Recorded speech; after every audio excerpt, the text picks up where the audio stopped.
ومن أحسن قولا ممن دعا إلى الله وعمل صالحا وقال إنني من المسلمين.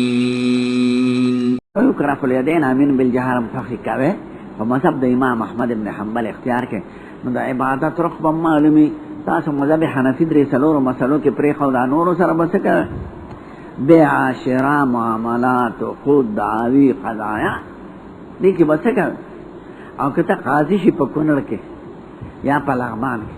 او د ځمکې جګړه درله راشي ته به وایې دې خپې ارتوې په مانځه کې دې د اوسانو خبره خلاصه ځکه هغه خو ته نه درځي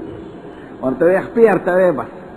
هغې به وایي ځناوره مو خو د ځمکې جګړه درله راوړله نو بیا به د کوم کتاب نه وایي هدایت ته رجوع کې که نه عالمګیري ته او فتاو ته ترخانیه او قیاسیه او مهدیې ته چې دا فتاوي لیکلي شوي دي زرګونه مسایل دي پکې او د بیع او د شرا او د جګړو خصوماتو بحث تعالی خو نور څه نه دي ورته به یې ځې خپې ورته ویې ځې په خمخه هغوی به دا څه شی شو